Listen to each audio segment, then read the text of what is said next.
We are going ahead in MySQL. Today we will study equijoin.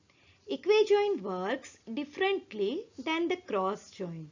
In cross join, common field is not needed between two or more tables to be joined, isn't it?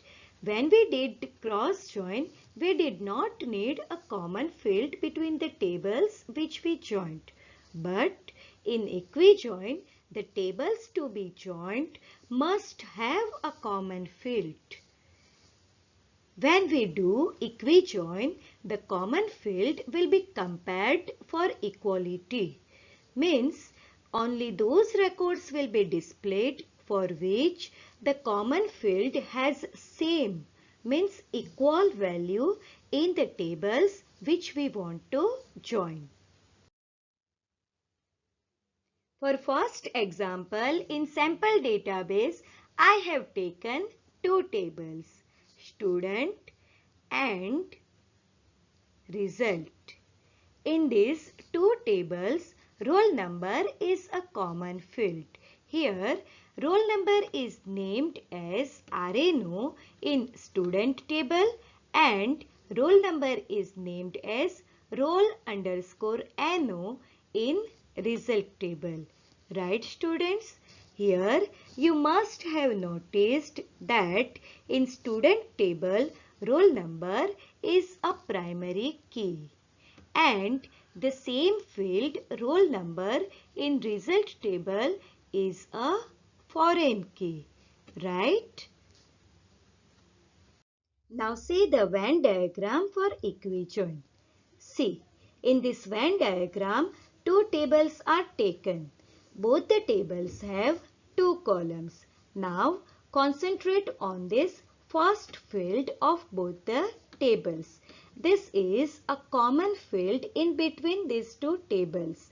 In this common field, values 2, 3 and 4 are equal. Isn't it? See, here 2 is present and here also 2 is present. Same way here 3 is present and here also 3 is present. And same way here value 4 is present and in second table also value 4 is present. So can you see in the output? Here the records for equal values are joined and displayed in output. As number 2 is equal, 2 BBB and 2 EEE are joined and displayed. Same way as number 3 is equal, 3 CCC and 3 FFF are joined and displayed. Same way as 4 is equal number, 4 CCC and 4 GGG are joined and displayed in output. Right, students? Now students, let's see how to write query for equijoin. There are three different ways to write query for equijoin.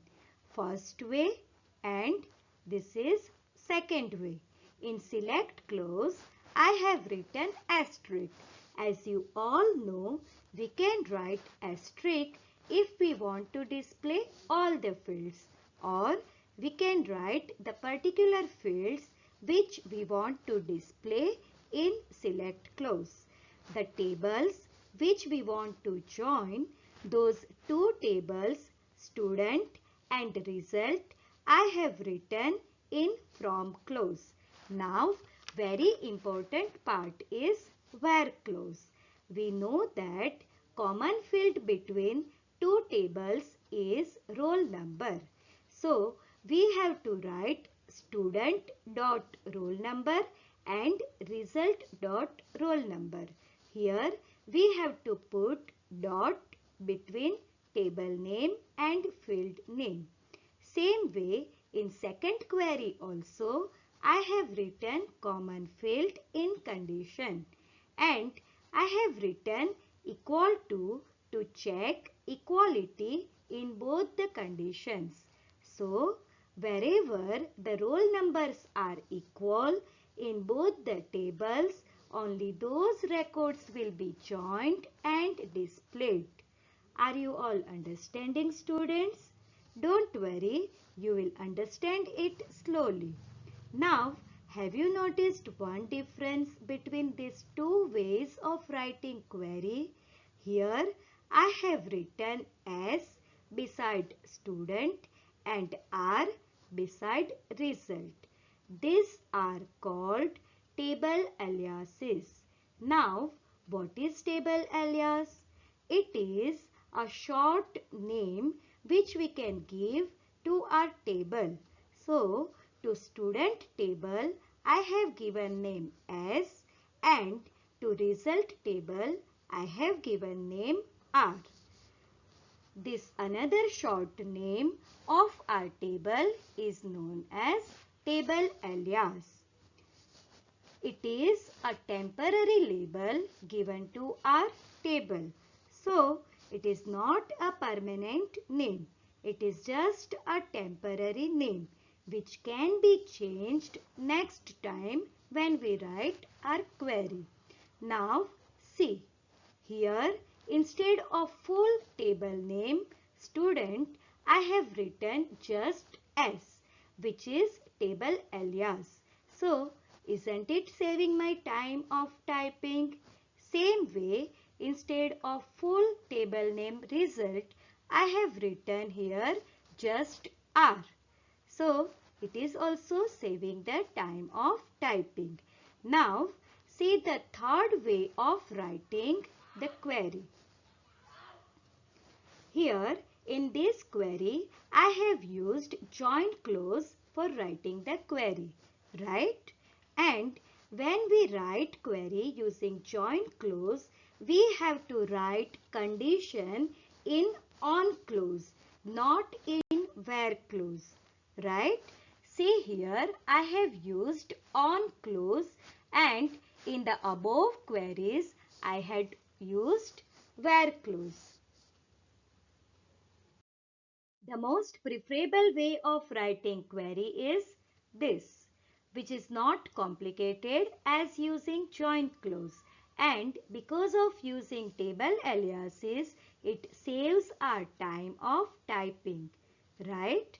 Now, see the records inside tables, student and result, and see the output. Now we will understand how this output is generated. Here it is roll number 1 in student table, and here also it is roll number 1 in result table. So both the roll numbers are equal. So the first record of student table will join with first record of result table, and in output we get this record generated. Now, the next roll number in student table is 2.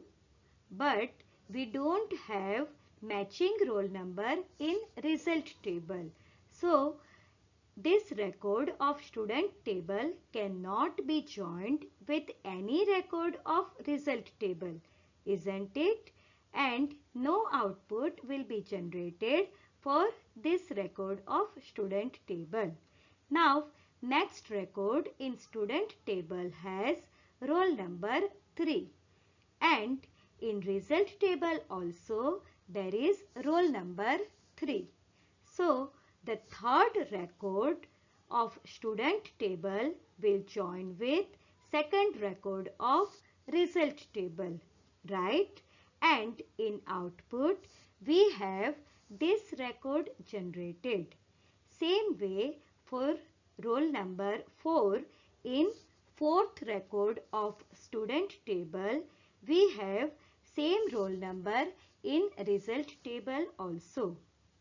So, the fourth record of student table is joined with third record of result table, and in output we have this record generated.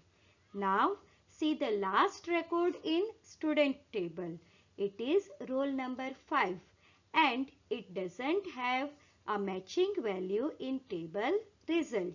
So no record is generated in output for this fifth record of student table. For second example, in sample database, I have taken two tables, customer and item. In these two tables, item number and IID are common fields.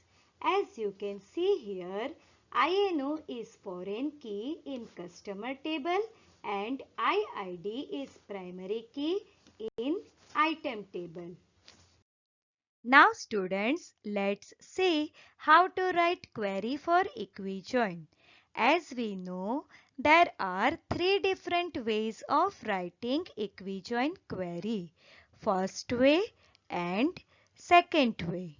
In both queries, we have written common fields INO and IID in condition using where clause.